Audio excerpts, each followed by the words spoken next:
l'invitation pour présenter donc ce rapport sur la filière porcine qu'on a publié le 6 octobre et qui a fait l'objet d'une présentation à l'Assemblée nationale. Donc c'est le PowerPoint que je vais vous présenter et puis que vous aurez aussi, j'imagine, comme support ultérieurement. Sur cette filière, on a travaillé comme on le fait sur les autres filières d'élevage, c'est-à-dire de regarder à la fois les impacts, avec cette fois-ci un travail un peu plus fin sur une objectivation des coûts sociétaux liés aux externalités de la filière et liés au soutien, et puis des considérations aussi sur le partage de la valeur, sur l'emploi, dont on a beaucoup plus parlé sur cette filière-là qu'on le faisait précédemment pour des raisons que j'expliciterai. Et puis, comme d'habitude, à la fin, on essaye de faire des recommandations. On a essayé de se projeter sur une planification de transition à 2040. Je vais donc démarrer la présentation. Elle va être en 4 temps.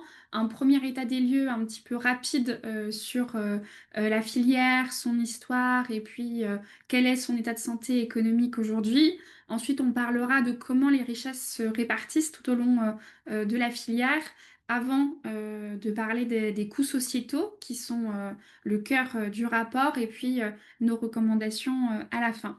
Alors, l'état des lieux, il démarre par un petit détour historique qu'on a visualisé au travers de cette infographie sur l'évolution du modèle d'élevage depuis 1970. Et on voit, on devine avec cette infographie que c'est une filière qui s'est fortement industrialisée. C'est une des filières les plus industrialisées des filières d'élevage, avec une réduction drastique du nombre d'exploitations ces 50 dernières années. On avait presque 600 000 exploitations en 1970 avec environ 19 cochons par ferme.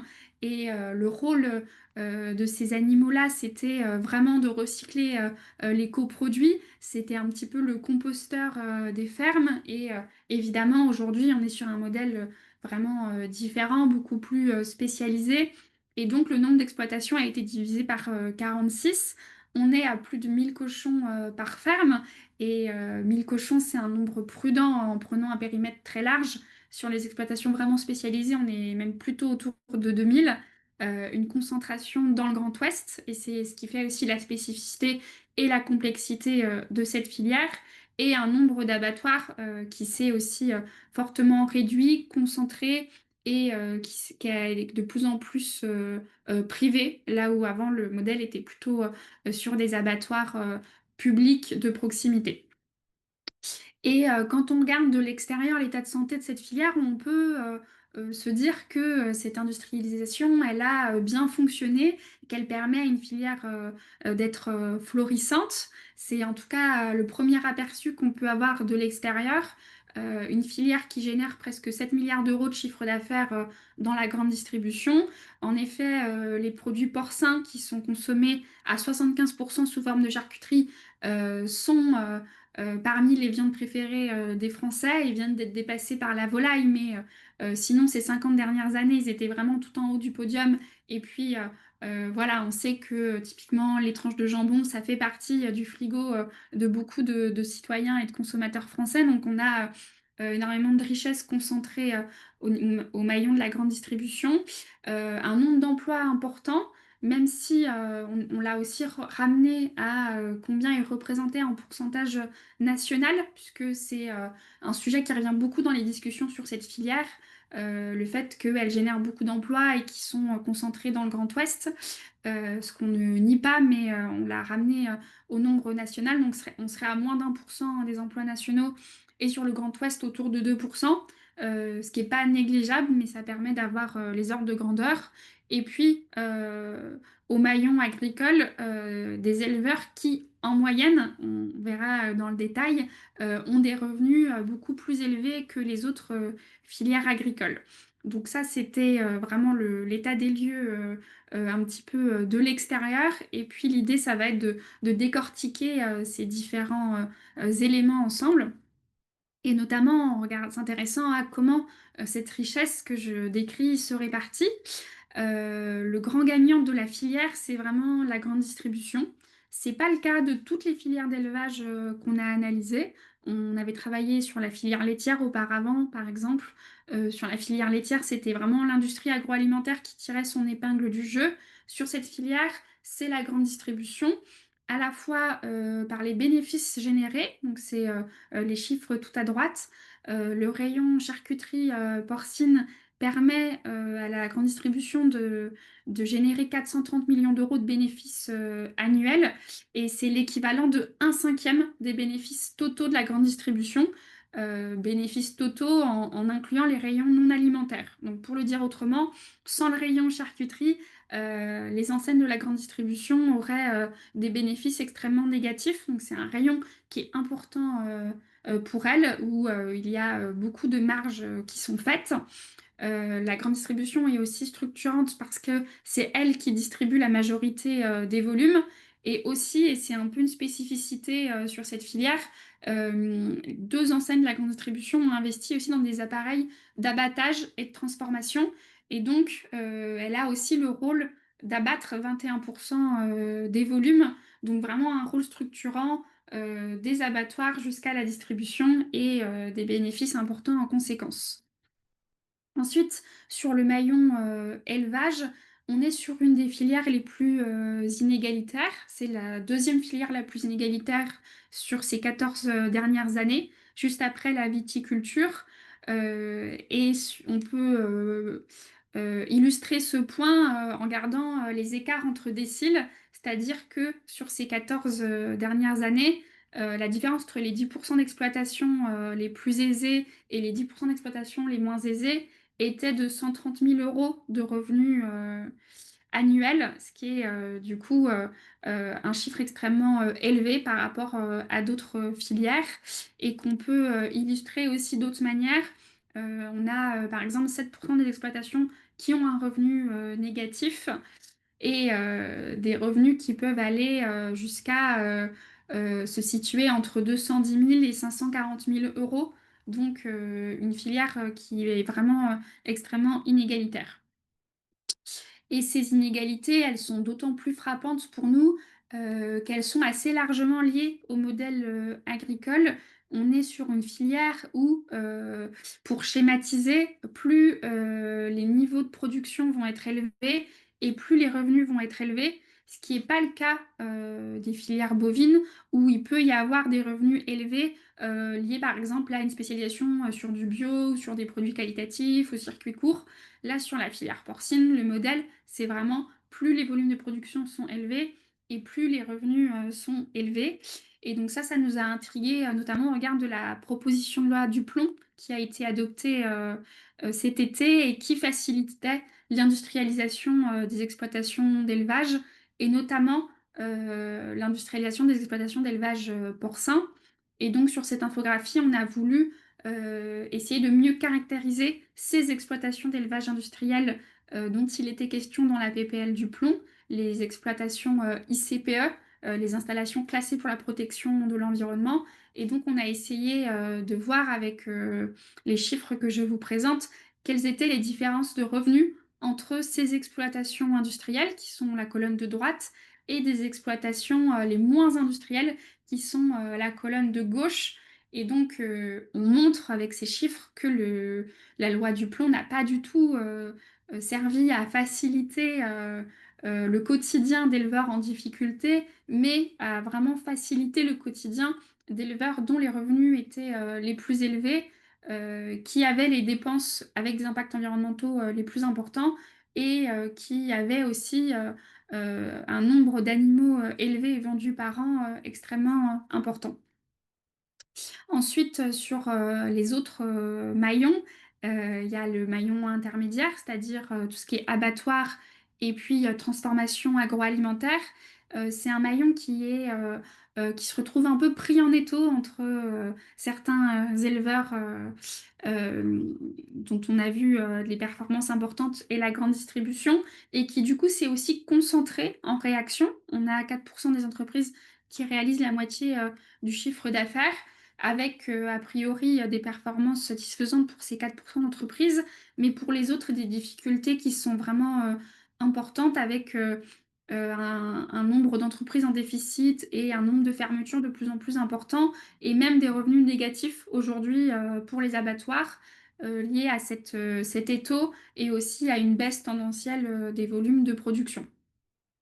Donc ça, c'était sur l'état des lieux un petit peu maillon par maillon. Maintenant, sur l'approche coûts sociétaux qu'on a adoptée, l'idée, c'était de voir par rapport aux performances positives de certains maillons, quelles sont les dépenses qui sont associées à ces performances, à la fois en soutien direct, c'est cette slide, c'est-à-dire voilà, que c'est quoi le montant des soutiens en tant que contribuable auquel on consent, et puis on verra pour quelle performance économique. Le montant des aides, on l'a calculé avec le cabinet d'études, le BASIC, qui nous a aidés sur cette étude comme sur les précédentes. On a plus de 800 millions d'euros d'aides publiques perçues par la filière qui sont réparties de manière quasiment équitable entre le maillon agricole et le maillon aval, qui vont être liées aux subventions, mais aussi aux exonérations de cotisations sociales et de cotisations et aux exonérations fiscales et qui sont importantes sur le maillon aval puisque c'est là que les emplois sont concentrés. Et comme il y a beaucoup d'exonérations de cotisations qui sont liées au bas salaire, ça explique le montant élevé sur le maillon aval. Et ce qui nous a intéressé, c'était de voir pour quelle performance sociale, puisque évidemment, c'est normal dans toute économie de soutenir un secteur financier. La question qu'on se pose en termes d'efficacité de la dépense publique, c'est est-ce que ça permet vraiment de préserver les emplois et d'avoir des emplois de bonne qualité? Malheureusement, la réponse, c'est non. On est sur une filière qui, structurellement, tendanciellement, détruit de l'emploi du fait de ce modèle de plus en plus intensif qui du coup a besoin de moins en moins d'emplois par kilo de viande produite, avec les chiffres que je présente, c'est-à-dire une baisse du nombre de CDI alors que les volumes augmentaient, une baisse importante du nombre d'emplois dans les fermes, avec une accélération ces 10 dernières années, avec une baisse de quasiment moitié du nombre de fermes. Et puis en termes de conditions de travail, un constat aussi très alarmant, et c'est pour cette raison qu'on a présenté l'étude avec la CFDT, parce qu'on a des taux d'absentéisme qui sont 2 fois supérieurs à la moyenne et énormément de départs pour inaptitude liés aux conditions de travail extrêmement difficiles dans ce secteur. Sur les autres coûts sociétaux, le coût sociétal qui va beaucoup ressortir, vous verrez, ça sera sur la santé. Et puis, il y a aussi tout ce qui ne se chiffre pas, et tout ce qui ne s'objective pas, mais dont on sait qu'ils ont un coût en termes de vulnérabilité pour la collectivité. On est sur une filière qui est très dépendante des marchés mondiaux, avec des performances qui, du coup, sont très fluctuantes et des aides de crise. Donc là aussi, ça nous a questionné en termes de dépenses publiques et du coup de consentement ou pas des contribuables pour soutenir ce type de modèle agricole. On a aussi des vulnérabilités qui vont être liées aux épizooties. Les maladies infectieuses qui se répandent d'animaux en animaux, qui, pour la plus contagieuse, sont et aux portes vraiment de la France et de l'Europe. Je parle de la peste porcine africaine qui a décimé le cheptel chinois et qui a aussi frappé d'autres pays européens et qui est aujourd'hui vraiment la crainte importante de la filière française. Et puis des enjeux en termes de renouvellement des générations, puisqu'on est du coup sur des fermes qui vont être de plus en plus endettées et plus en plus difficiles à reprendre, ce qui explique aussi la baisse du nombre de fermes. Donc ça, c'était sur les vulnérabilités. Ensuite, sur les coûts sociétaux, donc sur la santé, c'est ce que je vous disais, c'est un des gros résultats de cette étude, c'est de montrer que la facture liée à la surconsommation de charcuterie s'élève à 1,9 milliard d'euros par an de dépenses. Il faut savoir que la viande porcine est une viande rouge, donc qu'il faut limiter sa consommation. Et puis en particulier la charcuterie, c'est une viande rouge transformée, et donc elle est associée à un certain nombre de pathologies. Et comme on observe une surconsommation de charcuterie, dans laquelle est inclus par exemple le jambon, ce qui n'est pas forcément connu, on a pu retracer les dépenses de la sécurité sociale qui étaient liées justement à cette surconsommation et aux pathologies liées à cette surconsommation. Et les 1,9 milliard d'euros qu'on obtient, ils se divisent en 1,3 milliard d'euros liés au diabète, parce que le diabète, c'est une maladie qui touche une personne toute sa vie et donc qui nécessite des soins pendant toute une vie, mais aussi des dépenses liées au cancer et aux autres pathologies que j'ai affichées sur l'écran. Et ce coût sanitaire, il est donc lié au fait qu'on parle de viande rouge et notamment de viande rouge transformée, et il est accentué par la présence de nitrites dans la charcuterie, qui accentue. Voilà, les charcuteries sans nitrites sont aussi problématiques pour la santé si elles sont consommées à plus de 150 grammes par semaine. Et puis en plus de ça, on a la présence de nitrites dont il faut savoir qu'ils ont été autorisé dans les années 60 au terme d'une grosse bataille entre le monde médical et ce monde agricole et économique pour finalement autoriser ces nitrites alors qu'on savait déjà à l'époque qu'ils étaient potentiellement dangereux. Et ça a été permis parce que on sait aujourd'hui que les nitrites, c'est un petit peu l'ingrédient magique pour la filière. Ils vont permettre de réduire les contraintes d'hygiène, de réduire le temps de fabrication et surtout ils allongent la durée de conservation des produits. Et donc ça permet à la grande distribution d'avoir beaucoup moins de frais de personnel pour réalimenter les rayons de la grande distribution et d'avoir côté consommateur aussi des paquets de jambon qui vont durer beaucoup plus longtemps. Et donc, ça a été vraiment l'initrite, la clé de voûte du développement d'une production de masse de charcuterie. Et donc, c'est pour ça que jusqu'à présent, ça a été un ingrédient qui a pu paraître comme indispensable dans ce modèle actuel. Heureusement, aujourd'hui, des alternatives sont développées et l'idée, on espère, c'est que ça se généralise. Mais en tout cas, c'était important pour nous de montrer à la fois les impacts de santé publique importants. On sait que les nitrites, c'est lié au diabète et au cancer. Et c'est pour ça que quand on a présenté l'étude, la Ligue contre le cancer et la Fédération française diabétique étaient présents à nos côtés pour présenter l'étude et en même temps que les nitrites ont été autorisés parce qu'ils ont vraiment facilité cette production de masse. Ensuite, sur les impacts environnementaux, le principal enjeu pour la filière, c'est que c'est une filière très concentrée et donc avec des impacts locaux très concentrés liés aux déjections des animaux qui vont avoir deux impacts majeurs.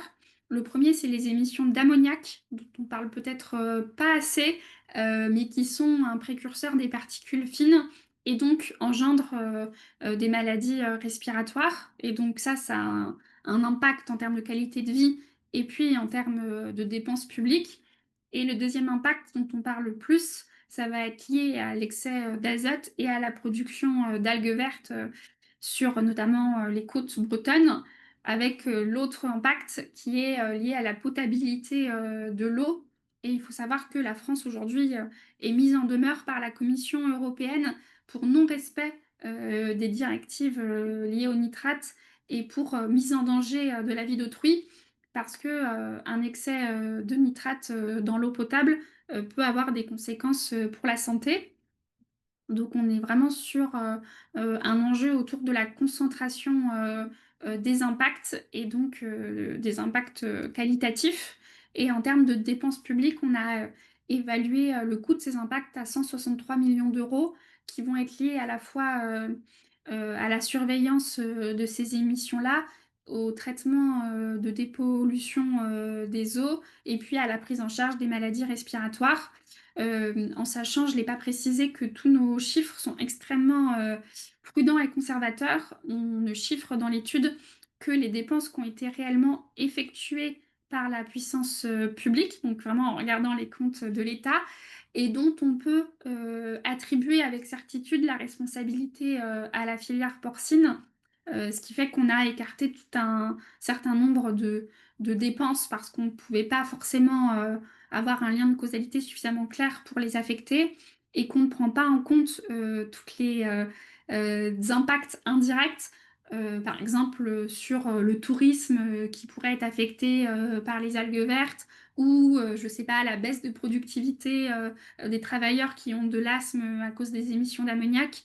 Voilà, on n'a pas du tout pris en compte tous les impacts indirects sur l'économie. On est vraiment sur les dépenses publiques qui sont effectuées et dont on peut être sûr qu'ils sont liés à la filière porcine, en proratisant à chaque fois pour chaque dépense ce qui est dû à la filière porcine ou à la consommation de charcuterie, et sans prendre la totalité de la dépense.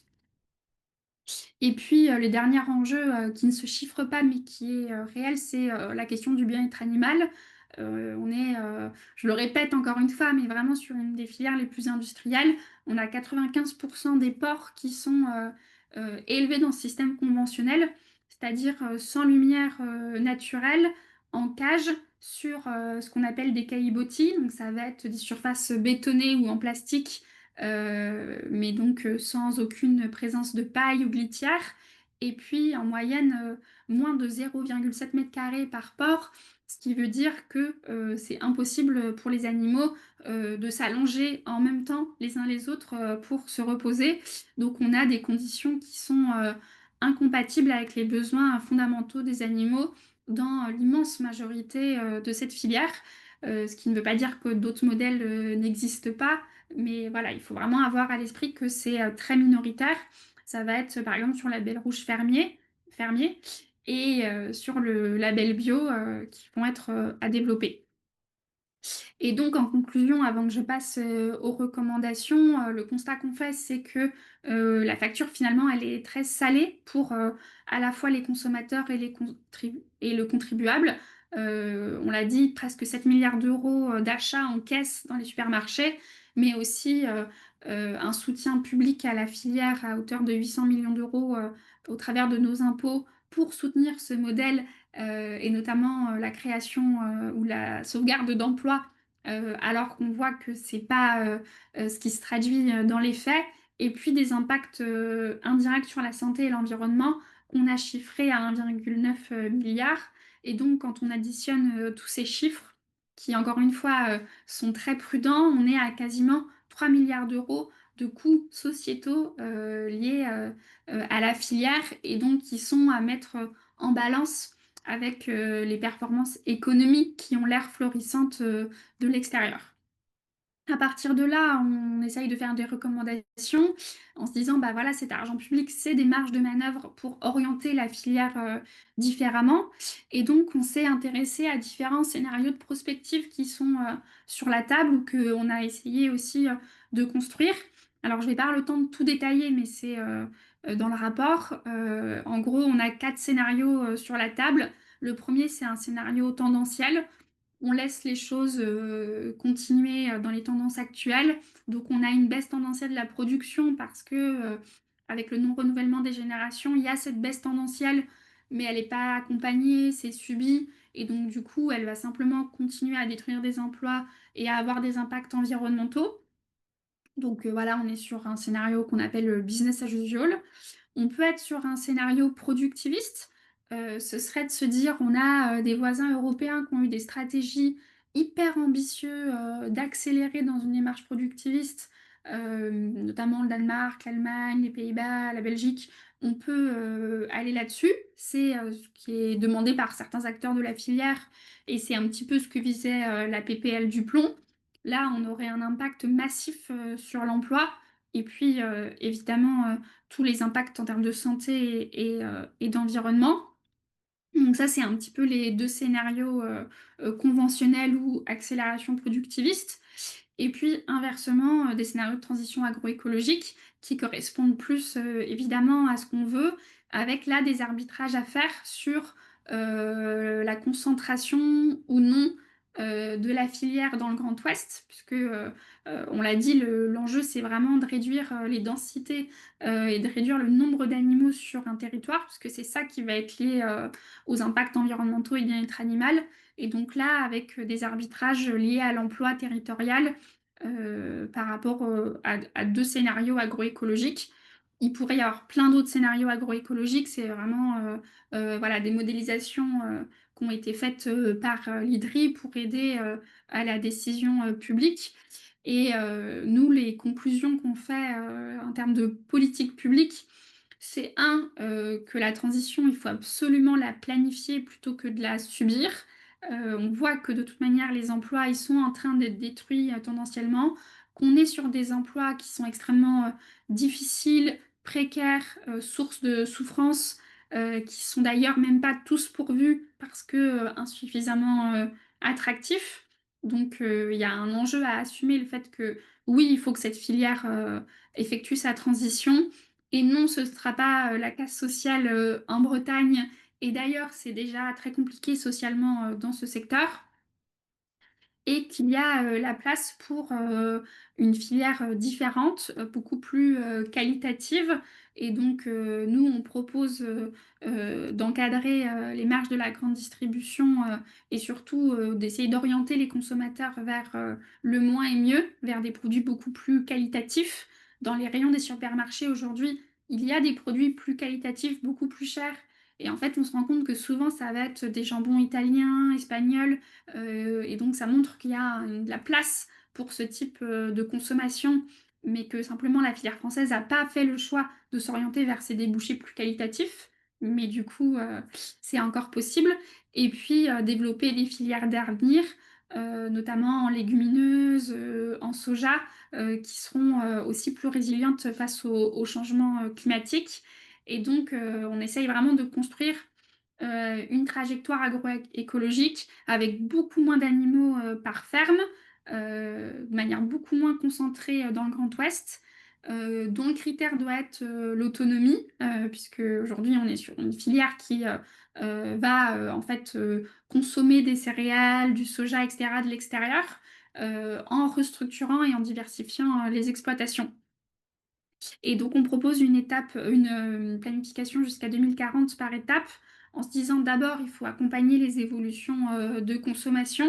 Et ensuite, une fois qu'on aura une réduction de la consommation qui aura réduit, les scénarios aujourd'hui, c'est en gros une réduction de moitié de la consommation de viande porcine et charcuterie. On pourra ensuite accompagner les élevages vers la transition, avec notamment des plans de désendettement des éleveurs. Et donc, voilà, on liste toute une série de recommandations sur la consommation, sur aussi les incitations économiques, puisque aujourd'hui, toutes les dépenses de soutien, elles sont faites sans aucun critère de conditionnalité, ni sociale, ni environnementale, ni de santé publique. Donc, pour nous, il faut vraiment remettre à plat ces incitations économiques, mettre aussi à contribution tous les acteurs de la filière.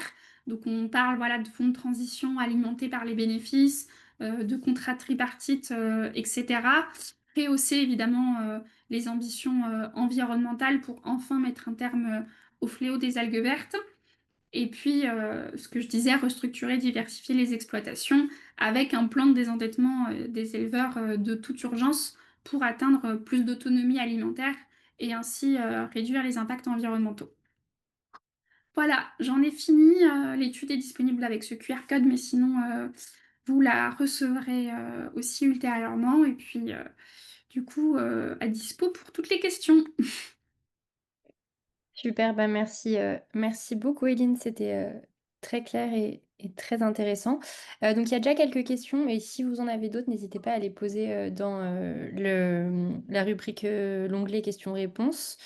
Il y a une question sur la concentration a priori en Europe des porcs en Allemagne en raison des frais d'abattage moins coûteux. Est-ce que c'est Ouais. quelque chose que vous avez analysé et pourquoi et qu'est-ce que vous en pensez vous côté FNH? Oui, du coup, effectivement, j'ai peu parlé des autres pays européens. Donc, en fait, en Europe, il y a eu à partir des années 2000 des stratégies, c'est ce que je disais, de vraiment spécialisation sur la filière porcine. Et on a eu un petit peu une division du travail où, pardon, j'ai mis un réveil pour pas dépasser le temps du webinaire. Et tu étais totalement dans les temps, c'était C'était parfait. totalement juste oublié de l'éteindre. Et pardon.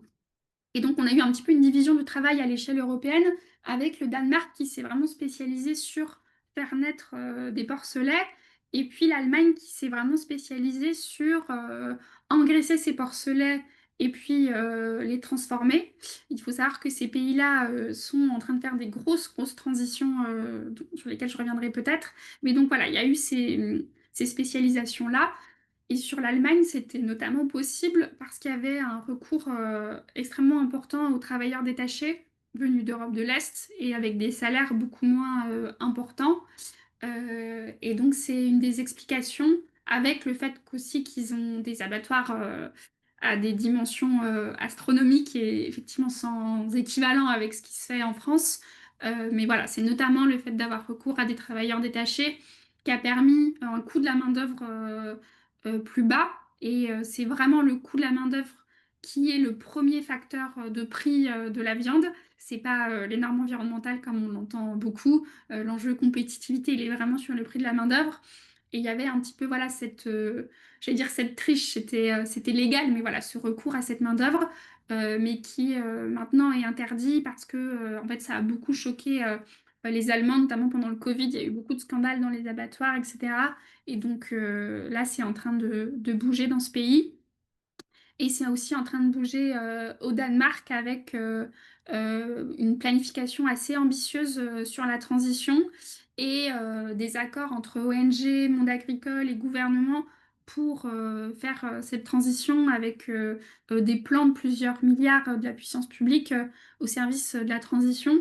Et voilà, je développe ce point parce que c'est intéressant de se dire, on se compare souvent à d'autres pays plus productivistes en Europe. Mais en fait, nos voisins sont tous en train de bouger, soit parce que les taux juridiques se resserrent autour des algues vertes, soit parce que l'opinion publique a voilà, des aspirations en termes de bien-être animal, soit au Danemark, toutes les cases sont cochées, mais aussi parce que il y a des concertations qui ont abouti. Et le monde agricole a aussi vu comme une opportunité le fait de se diversifier. Il y a des plans de végétalisation des assiettes, etc. Et donc, nous, ça nous a beaucoup inspiré dans l'étude de se dire, voilà, on peut se mettre tous autour d'une table et réfléchir à une transition. Des pays beaucoup plus productivistes que nous sont en train de le faire, donc pourquoi pas aussi en France.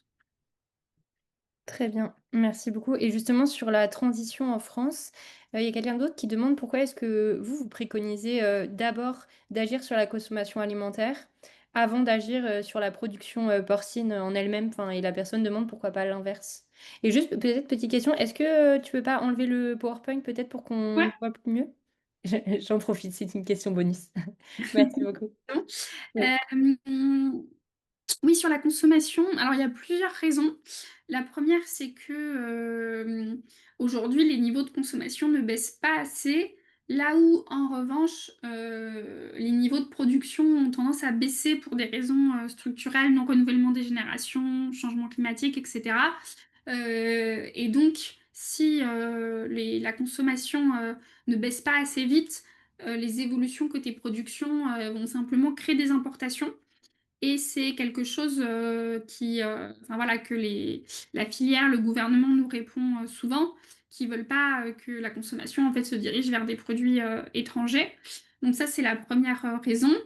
Et la deuxième, c'est plutôt de se dire, c'est des changements drastiques hein, pour les éleveurs.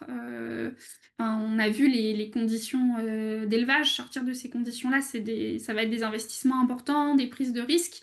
Et donc, si les consommateurs n'ont pas d'abord montré qu'ils étaient prêts à acheter d'autres types de viande, potentiellement plus chères, ça va être compliqué de dire aux éleveurs, mais si, allez-y, faites ces investissements-là. Donc, voilà, c'est vraiment pour apporter cette sécurité-là. Et comment est-ce qu'on agit très concrètement sur la consommation alimentaire, surtout comme quand tu le disais, il y avait une habitude, alors bien une habitude bien ancrée chez les Français et les Françaises de beaucoup consommer ces produits? Mm. Et bah d'abord, on sort la stratégie nationale alimentation, nutrition, climat de Matignon. Non, blague à part, il y a beaucoup de leviers. En France, en fait, on n'a pas de politique alimentaire vraiment ou d'ambition sur ce sujet, alors que dans d'autres pays, il va y avoir, par exemple, des spots publicitaires. Aujourd'hui, je ne sais pas combien de Français savent que les recommandations de santé publique, c'est de ne pas dépasser 3 tranches de jambon par semaine. Donc voilà, déjà apporter cette information-là. Et puis ensuite, par exemple, on se rend compte que, il y a beaucoup de promotions aujourd'hui sur les rayons charcuterie, beaucoup de publicité, de marketing. Et donc, dans voilà, tout ce qu'on appelle l'environnement alimentaire, tout ce dans quoi on baigne en tant que consommateur, tout nous incite à surconsommer de la viande. Et donc, l'idée, c'est vraiment d'essayer de changer la perception qu'on a sur cette viande-là. Rappeler que voilà, c'est une viande rouge, ce qui n'est pas forcément su, et puis une viande transformée, et que inversement, la végétalisation de l'assiette, c'est important pour la santé, mais aussi que ça peut être voilà, des recettes savoureuses, etc. Et voilà, de promouvoir aussi d'autres types d'habitudes alimentaires. Très bien, merci beaucoup. Il y a quelqu'un d'autre qui s'interroge aussi sur les exploitations bio et qui demande pourquoi est-ce qu'elles ne s'en sortent pas? Et la personne précise qu'elle fait référence au documentaire sur la paille. Ouais. Alors il y a plusieurs éléments. Le premier, c'est que en fait, les exploitations bio, elles vont avoir des coûts plus importants. Notamment, elles vont engraisser plus longtemps leurs animaux. Et donc, bah, ça coûte de l'argent pour les céréales. Ensuite, c'est une filière qui est vraiment bâtie sur le volume. Et donc, il n'y a pas ces volumes là pour les éleveurs bio. Et puis enfin, il y a très peu de soutien sur ces éleveurs-là, ce qui n'est pas forcément le cas dans d'autres filières. Donc, c'est un petit peu à la fois, voilà, en termes de modèle économique, c'est compliqué. Et puis, il y a très peu de soutien. Et par ailleurs, une consommation aussi qui a baissé. Enfin, voilà, la consommation en bio sur la viande porcine, elle est déjà très faible, autour de 1-2%. Et en plus, elle a été réduite de moitié là pendant les épisodes d'inflation, donc beaucoup de conjonctions. Donc voilà, mangez de la viande de porc bio quand vous en mangez. Et à l'inverse, il y a une autre personne qui demandait, mais c'était encore pendant la présentation, donc tu en as un petit peu parlé, mais peut-être revenir un peu plus en détail si possible sur donc, le fait que les élevages de grande taille se renouvellent difficilement. Et enfin, finalement, la question c'était est-ce que c'est pas une bonne nouvelle? Est-ce qu'on peut pas dire que ça va se faire entre guillemets tout seul? Et sinon, pourquoi est-ce que, enfin, où est-ce que ça bloquerait quoi? Oui, alors il se renouvelle pas dans le sens où il n'y a pas de nouveaux entrants qui reprend les fermes. Par contre, c'est des fermes qui vont être souvent reprises par les voisins. Et donc, on a vraiment cette concentration. Et même, alors nous, on n'a pas pu le documenter, mais quand on discute avec des chercheurs, c'est un phénomène voilà, qui est établi de ce qu'on appelle voilà, d'agri-managers qui vont gérer plusieurs exploitations avoir simplement beaucoup de salariés dans les exploitations. Et donc voilà, statistiquement, on va avoir l'impression qu'il y a moins d'exploitations, mais c'est simplement qu'elles sont concentrées entre moins de mains. Et donc on est sur plutôt une tendance avec des exploitations du coup de plus en plus grandes, ce qui va aussi faire pression sur les plus petites qui ont plus de coûts. Et donc c'est l'inverse, on a ce cercle vicieux. Ok, et donc, enfin, oui, finalement, on va vraiment. Parce qu'il y a quelqu'un qui s'interroge aussi sur. Dans ce cas-là, pourquoi est-ce qu'on n'aide pas que la filière bio si c'est les conditions d'élevage qui sont plus correctes, etc. Mais j'imagine que c'est économique, comme tu le disais, et que la grande distribution suit derrière. C'est ça, c'est tout le modèle. Bah voilà, c'est que c'est vraiment de la fourche à la fourchette. Soit tous les acteurs se mettent autour d'une table, et donc c'est notamment les contrats tripartites qu'on appelle de nos voeux, et il y a cette volonté d'aller vers une montée en gamme qui est possible. Typiquement, nous, on a un exemple de distributeur qui propose du jambon bio à prix coûtant, et donc on se rend compte que c'est un jambon qui est tout à fait abordable, mais il faut vraiment que toute la filière s'entende là-dessus. Et puis, côté soutien public, d'avoir des conditionnalités. Et puis, pourquoi pas, au début, une aide plus particulière sur les modèles d'élevage qu'on pense plus durables, répondant plus aux aspirations citoyennes, etc. Et justement, tu parles des soutiens publics, enfin, tu l'as dit plusieurs fois, c'est vrai que vous avez présenté ce rapport-là dans un contexte qui était quand même pas neutre, parce qu'il y avait eu donc la PPL du plomb qui est passée un peu sous les radars des non-techniciens et qui après a quand même fait un gros scandale cet été. Comment est-ce que vous l'avez ressenti, vous, côté FNH? Quels étaient les positionnements? Est-ce qu'il y avait un peu plus d'écoute? Est-ce qu'il y avait une envie d'évoluer? Ou est-ce qu'au contraire, c'était un peu bloqué, entre guillemets? Mm. Bah, la PPL du plomb, en fait, le problème, c'est qu'elle est arrivée dans un contexte où il y a eu beaucoup de mobilisation agricole, de détresse, etc. Et donc, ça a rendu les discussions compliquées sur les questions environnementales avec des oppositions stériles et instrumentalisées sur ce point. Et par ailleurs, ce qui a beaucoup cristallisé l'attention sur la PPL du plomb, c'est la question des pesticides. Question évidemment légitime et on s'est beaucoup mobilisé. Mais du coup, c'était difficile d'attirer l'attention sur d'autres sujets de la PPL, notamment les élevages industriels. Avec en plus sur cette PPL, enfin, sur les élevages industriels, c'était vraiment juste changer des seuils. Donc, enfin voilà, de l'extérieur pour les députés, c'était une réforme un peu paramétrique. Il n'y avait pas forcément voilà, la maîtrise de tous les tenants et aboutissants. Et dans ce contexte agricole tendu, en fait, ça a été très difficile pour nous de faire ce travail de décryptage, quand bien même, enfin, voilà, les exploitations industrielles, à l'échelle de toutes les filières d'élevage, c'est 3% des exploitations, donc clairement, ça ne concerne pas tout le monde agricole, mais le contexte a rendu les débats difficiles, et puis d'autant plus que le débat dans l'hémicycle a été contourné. Donc voilà, ça a été plutôt un échec d'un point de vue débat sur cette PPL-là. On a obtenu très peu de rendez-vous, contrairement à d'autres propositions de loi. Donc j'espère qu'à l'avenir, les discussions seront plus sereines et factuelles sur ces enjeux. Et vous, après, quand vous avez présenté votre rapport à la rentrée, est-ce que tu as eu le sentiment qu'il y avait un petit changement d'état d'esprit? Parce que, enfin, d'extérieur, en tout cas, il y avait quand même pas mal de parlementaires qui avaient l'air de regretter un peu leur vote rapide ou du moins de se sentir pas très à l'aise. Est-ce qu'il y a peut-être eu une volonté de faire différemment, de peut-être plus écouter les experts et experts sur ces sujets? Ou est-ce qu'il y a toujours cette grande crainte de braquer les agriculteurs et agricultrices, et notamment leurs représentants qui ont quand même beaucoup de poids aujourd'hui? Mm. Bah moi, mon impression, c'est que les députés se mouillent pas trop quand même. Effectivement, il y a de manière feutrée quelques regrets exprimés, mais je ne sais pas si aujourd'hui s'ils voteraient vraiment différemment. Et puis encore une fois, l'attention a été beaucoup cristallisée sur les pesticides, donc je pense que ceux qui regrettent, c'est beaucoup sur ce sujet-là. Et effectivement, on espère plus d'écoute à l'avenir et notamment plus de lucidité sur le fait que les exploitations industrielles concernent vraiment une minorité. Et puis aussi un point enfin, voilà, sur lequel j'ai pas beaucoup insisté, mais dans le débat public, on a beaucoup parlé de souveraineté alimentaire et du fait que, bon, ok, c'est un modèle qui pollue, mais par ailleurs, il va nous permettre d'avoir des emplois, d'exporter, etc.